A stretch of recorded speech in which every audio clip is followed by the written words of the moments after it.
Hey, what's up to everybody out there? Welcome to another edition of the Roundtable Talk. I am your host, C Money, and today I'm going to be doing two episodes because there was two topics that I want to discuss about. And well, the first topic I'm going to discuss, we're going to talk about the recent cyber malfunctioning across the U.S. I don't know if most of you have heard; it's been all over the news. A couple of days ago, there was a cyber upgrade to a software company, cybersecurity software company, who was associated with Microsoft, and they upgraded their system to where it malfunctioned and it shut down a lot of businesses, including airports, hospitals, government buildings, private companies, transportation, and so on and so on. And at that time, it was all across the U.S. where a lot of people could not get on a flight to go anywhere because of the system malfunction and that the upgrade of the system shut down. Many people thought, there was talks of it being a cyber threat or a cyber threat or a cyber attack or anything of that nature, but no, they said it was that their system was upgraded. There was a upgrade, there was a system upgrade. There was, and then it got to whatever happened with the system while it was upgrading. It malfunctioned and it was furious. Now, okay, I'm gonna say this. I've never gotten on a plane yet. And there are several reasons why I haven't gotten on a plane, and we're going to discuss that. But I look at it as excuse me, y'all. Microsoft had a cyber company and cybersecurity company who manages the network and manages that, and they did an upgrade to their system. You know how when you have a phone and your phone has to do the upgrade and it has to reboot the system and all of that. That's basically what it was with that. They had it where they had the software update, and then with the update it malfunctioned. So a lot of transportation system here in South Florida, they wrote, they issued out a statement through the Department of Transportation, and the cities, and a lot of these cities and stuff had, they came and said, hey, we're operating fine, because not everybody was affected about it, but the airports all over was affected, especially here in South Florida. Miami International Airport, Fort Lauderdale International Airport, Fort Lauderdale Hollywood International Airport, I should say. They was affected by it, and what happened was thousands of people could not get on a flight. There were several problems at these airports. A lot of people were stranded at the airport and they couldn't get to where they was getting because all flights was basically canceled. There was maybe 99.9% of all flights was canceled. Number two, a lot of these people didn't get compensated. And number three, they either had to rebook a flight or find other agendas. I was looking at the news where a guy was like, the flight that he was on was like 300 and plus something dollars, and now he had to rebook a flight which was 900 and something plus dollars. And I said, that is ridiculous. Like, you went from a $300 flight to a $900 flight. And nobody was not getting reimbursed none of their time. It was a lady that was on news saying, we're not, I don't have the money for this, I don't have the money for that. People ain't got the money to eat and stuff. Here's why, like I was just telling you earlier, that there's 5 reasons why I have not gotten on a plane yet. And it might not be, I won't be getting on a plane for a while. Reason number one. There's always a malfunction with an airplane. Whether the airplane is having engine trouble. I've seen one where the wheel bust on the runway, and there's always, or there's an engine trouble, or there's a wing trouble, or a part falls off the airplane, or the airplane catches on fire. in the air, there's always a malfunction with an airplane. Number two, an unruly passenger, where you have a passenger on the plane that's unruly and that is being disruptive, and they have to reroute the plane to a local airport that's close by to get the passenger off the plane, or they have to wait to take off to escort the passenger off the plane to the point where it's a delay. Number three, weather conditions. Sometimes there's a hurricane or tropical storm or bad weather in the area that the train is departing from, or there is bad weather where the plane is going through, or wherever the plane destination would be, it's probably a hurricane coming or a tropical storm or anything.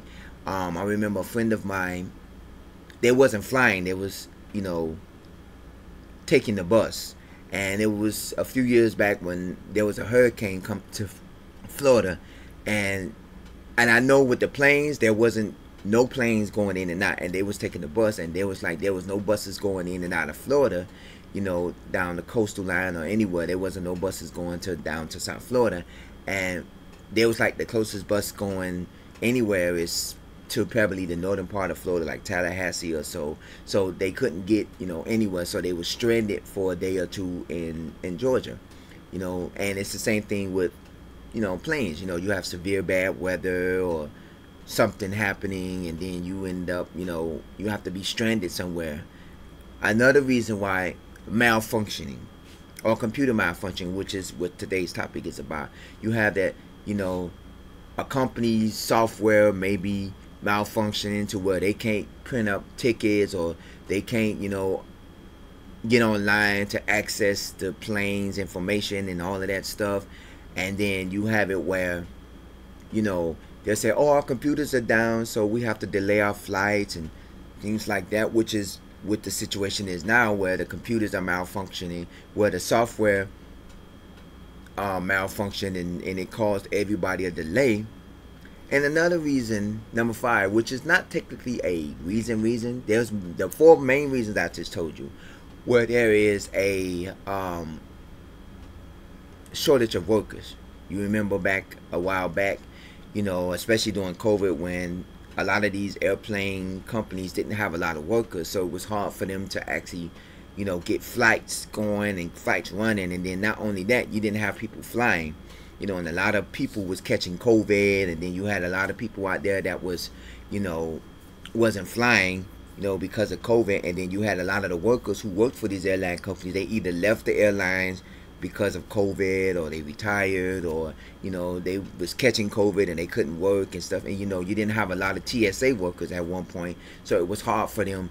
And remember, they were shutting down parts of the airports. I remember one time they were shutting down sections of the airport because they didn't have a lot of workers, and they didn't have enough workers to fuel. Like TSA is the Transportation Security Administration that operates out of every airport, where they have to be the security for every station in the airport. And I remember at one point they didn't have a lot of workers, and they had to shut down some parts of the airport and some terminals and stuff and switch everybody around because they didn't have a lot of workers. And with that in mind, you could cancel flights and say, well, we don't have a lot of workers to cancel these flights.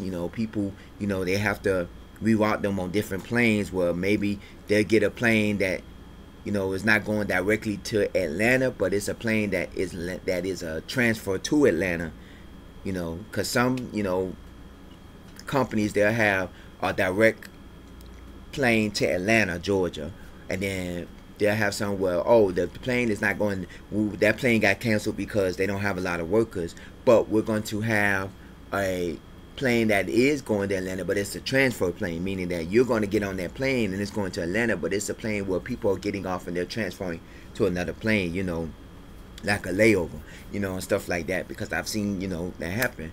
And, that's my 5 reasons of why I wouldn't get on the plane. Well, eventually I am going to get on the plane, because, once you start traveling to different, like California, New York, and stuff like that, it'll be easier instead of taking a bus.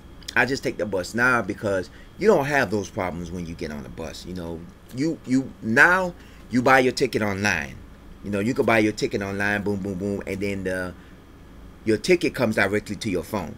They send you an email with the ticket. You can print it out if you need to print it out. If you have a printer at home, print it out, or you can go to a library or internet-based service place or business center where they can, or internet cafe, wherever the case may be, and they have a printer. You can print out your boarding pass. And with me, it comes directly to my phone. It comes to my email.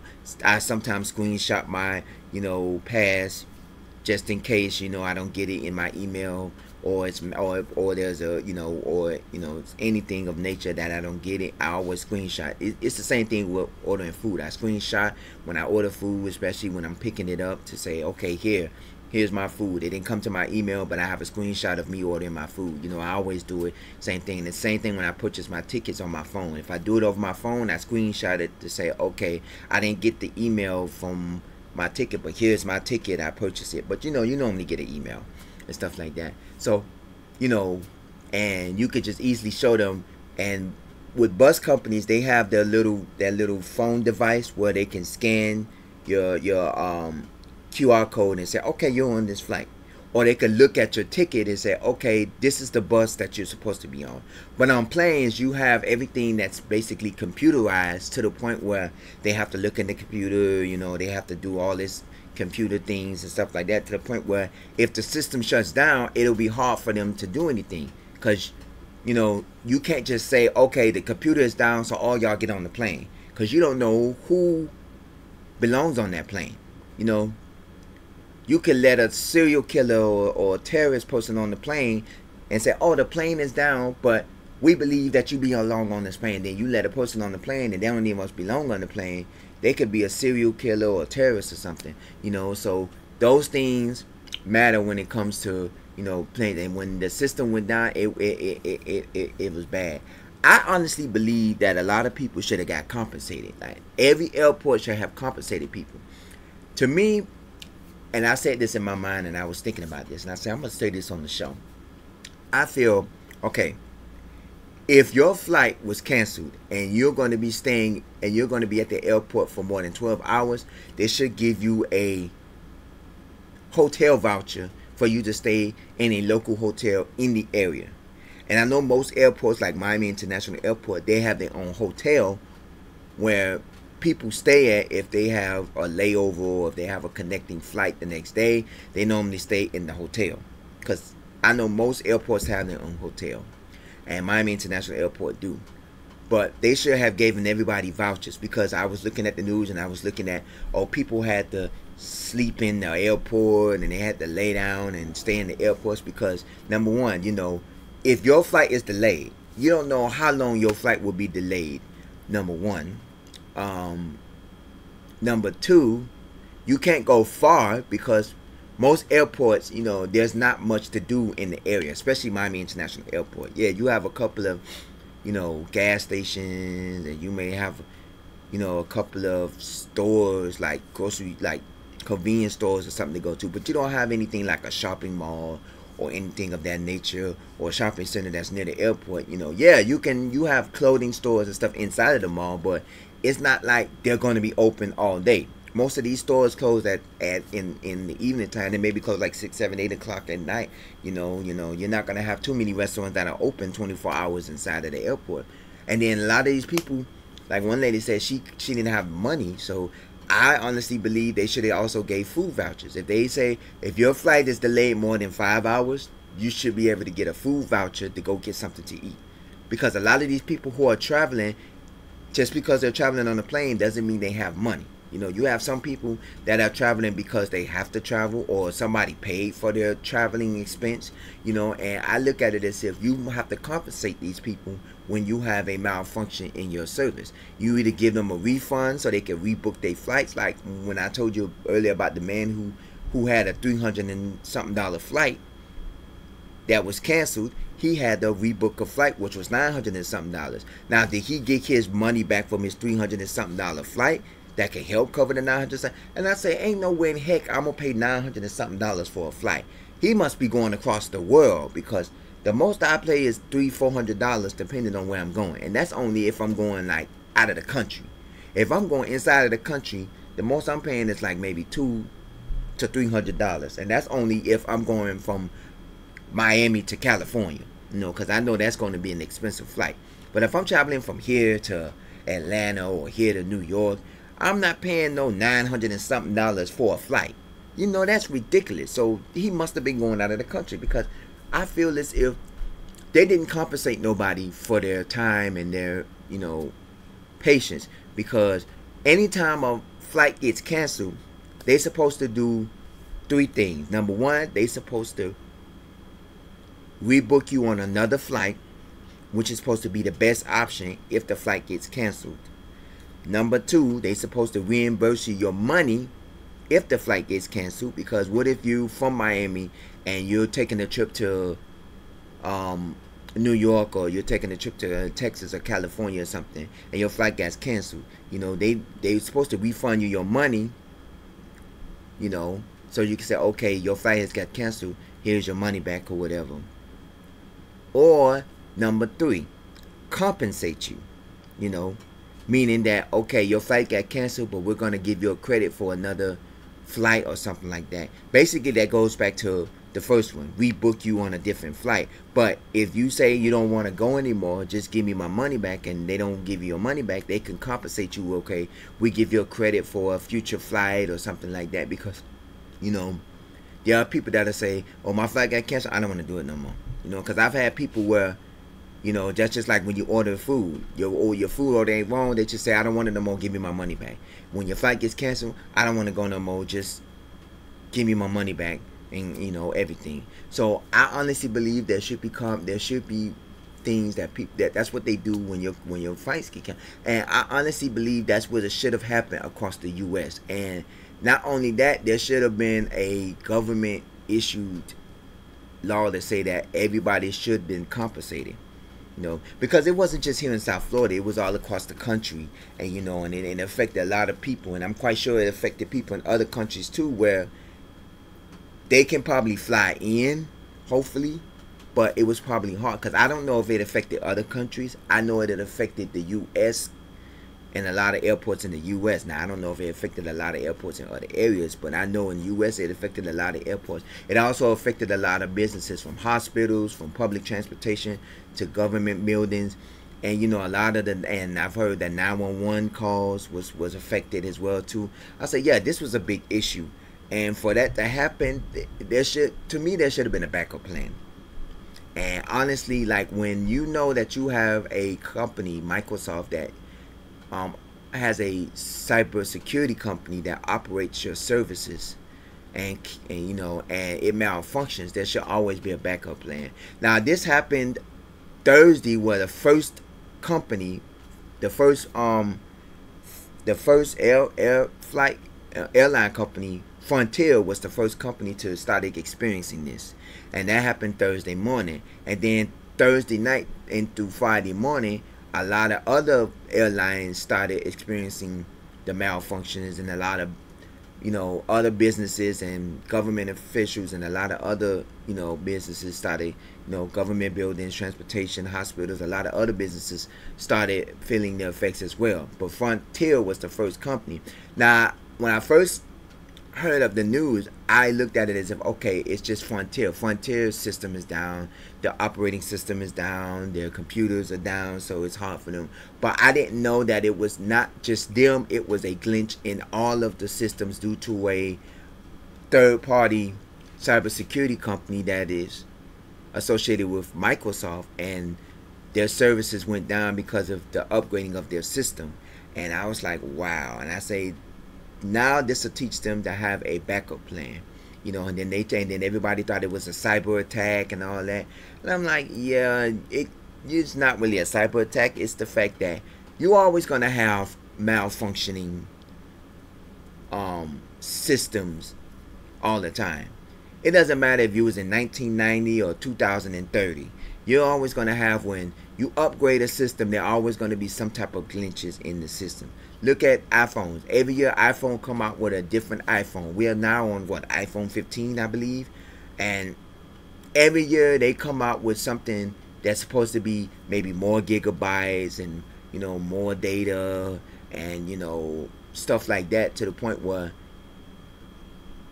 iPhone 1, you're gonna, if you still got an iPhone 1, you're in trouble, because every time they upgrade and come out with a new phone, it sends a phone from 10 years ago. It messes up their system. They're now on iPhone 15. If you have an iPhone 10, you're in trouble, because a lot of people that has iPhone 8, iPhone 6, iPhone 1, their system, and their phones is not going to malfunction. Their phone is not going to work properly. It's going to malfunction. So they encourage you. You keep getting updated phones. And a lot of people can't afford these iPhone 15s or these iPhone 14. They can't afford these $1,000 phones. So what they get the cheap little iPhone 10, iPhone 11, which is probably now about $200-300 for a phone. And then they get it, and then that's the ones can't afford. So you're always going to have something that malfunctions within the systems, because not everything is going to be perfect. We're now in the age of creating more technology to the point that we're not going to be using mans. Back 10-20 years ago, a lot of this stuff that was being fixed was operated by man-made. It was man-made. Man-made cars, man-made furniture, man-made, this, man-made that. Now they have it where a lot of this stuff is being that being created and being created by computers, or being created by robots and technology. You got now these days where there are some things like fixing cars. Of course you're going to need a man for that, because no computer or no robot or no machine can fix a car. They have machines that make cars, of course, but no machine is gonna, oh, my carburetor's down, can you help me? Or, oh, my oil needs changing, can you help me? You ain't got a machine that can help change oil, because every car is different. But as far as technology, there's technology that is coming out every year with new things to create new things. Back then we didn't have flat screen TVs, and we didn't have Wi-Fi TVs and stuff like that. We had, well, you had the remote control, or you had to get up and change the TV with the knobs and stuff. Back then, airports didn't have computers like they did, now, and stuff like that. Everything was done by paper, and back then it was probably much harder, because they had to make sure that all the planes are intact, and they had to do it manually by having a person go through the plane, check the oil and the gas and all the equipment. Now you have a diagnostic machine that checks all the stuff, and like how you do a diagnostic on your computers and your phones that checks every inch of your phone and your computer to say, okay, this is the problem with you. Or like how you have an internet test where they test your internet connection to see if it's working properly. It's what they do now, and now it's a little bit more better than back then. But I look at it as if you're gonna have stuff that still malfunctions, regardless if it's new technology. You're gonna have new cars that's gonna be coming out, and then they're gonna have problems with it, and they recall them and stuff like that. So you gotta have a backup plan, and I honestly believe that they should have had a backup system to where it shouldn't, like when this hurricane, when a hurricane season comes and your lights shut down during a storm or stuff like that. It should be able to be where most people have generators.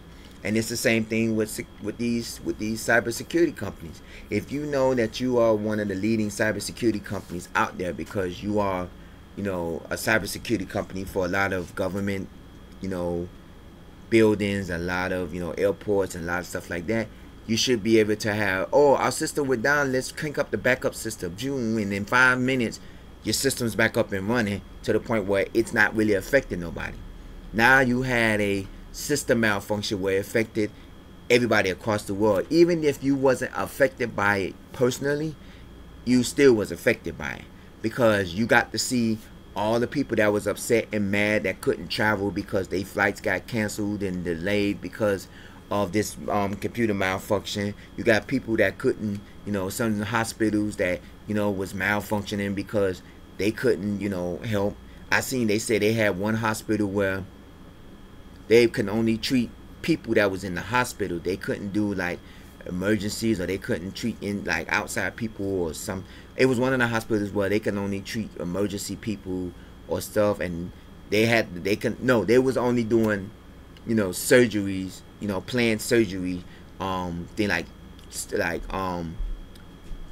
when there was, the surgeries that there was already planned and already, was up, what I was trying to say, it was a hospital, I remember the hospital, where they said that they're only doing the already planned surgeries. Like they wasn't doing no upcoming, they wasn't making appointments for any surgeries, or they wasn't doing like taking in any patients because their system went down. And it's the same thing with 911. They say like 911 calls, was affected. A lot of these businesses and government buildings was affected. And I felt like there should be a backup system if any of the technology malfunctions. A lot of these places, when they power go out. I remember a few years ago, if you don't remember this story in Hollywood, where when the hurricane came and nursing home, a lot of people was injured and killed, and because the power went out and they didn't have power to the nursing home, and I don't think they had a generator, and they had to transport some of the nursing home people to another facility, and some people, they had to be rushed to the hospital because they they had medical problems and stuff like that. And then they was charging the people who ran the nursing home with negligence and stuff like that. These things happen. If you have a malfunction, what if a person trying to get to a funeral, or a person trying to get somewhere and very important, and their flight got canceled? You have to compensate them for something. You either got to rebook them a flight, refund their money, or get them a voucher to say, hey, your flight's going to be delayed 3-4 hours. Here's a voucher to go get something to eat or something like that. Or here's a voucher if you want to go. They should have to me, airports should have a lounging, sleeping area. Yes, hotels have, yes, a lot of these airports have hotels, like Miami International Airport has Miami International Airport Hotel, but there should also be an area where if you want to lay down and get you some rest, an area with a lot of cot beds and stuff like that, because those seats in the airport, I've never been in the airport, but I've seen airports where they have seats in the airport that are uncomfortable. Even riding on the bus, those seats in the airport is just like riding on a bus. And a lot of times it's hard to sleep on a bus. I did it, when I recently went to Georgia, tried sleeping on one of those seats on the bus. It is hard. And if you have a seat by yourself, it's easy, because I've seen people, when I was on my way back to Miami, I've seen people who had a whole seat to themselves. They put their whole body onto the seats, even though their feet wasn't in the seat or their shoes wasn't in the seat. Their legs was all up in the seats and stuff like that, to the point where, okay, this and that. But I look at it as if this is something you need to think about. You need to have a backup plan for when things happen like this. I mean, this is probably one of the first times that this ever has happened in the United States. I know there have been a lot of times where operating systems have malfunctioned to the point that they have shut down a lot of businesses, because their computers are down, or their operating systems are down, or they can only take cash at this point. And a lot of people don't use cash like that anymore, because they don't they don't keep money on them and stuff like that. So to the point where you have to have a backup plan, because now technology is taking over. And with technology taking over, you have to know that if you are going to be using technology, you have to have a backup plan. That's like going to Walmart and say, our registers are down because we don't have, our system is down, so we can't take no customers at the time. Well, if customers have cash, you should be able to ring them up manually to where, okay, our registers are down, so if you have cash, you can come in and pay with cash, and we'll do that. That's basically what you should be doing. What do you think about this? Do you think that, what happened, in the past couple, these past days with this thing, do you think that, first of all, do you think it was a cyber attack? Because obviously they say it wasn't a cyber attack, but most people, they still have this notion that it is. That's number one. Number two, do you think that there should be a backup plan? Because obviously I think there should be a backup plan. And do you think that these people should have gotten reimbursed or shouldn't have gotten compensated? Because honestly, yes, I believe there should have been a backup plan, number one.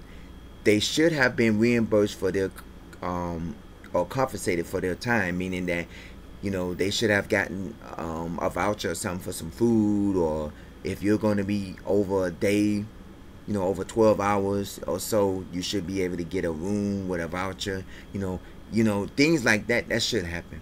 I want to know what your opinion on this. Email me roundtable00@yahoo.com. Don't forget to comment at the bottom of this page. Let me know your opinions and thoughts on this, because this was something that was like real mad crazy, and I just wanted to know what was going on with this. So this is the Roundtable Talk. I will see you in a minute. We're going to do another episode, and this is another episode that you would truly want to weigh in on. This is the Roundtable Talk. I'm your host, C Money. Stay safe, stay blessed, stay hydrated. See you in a minute.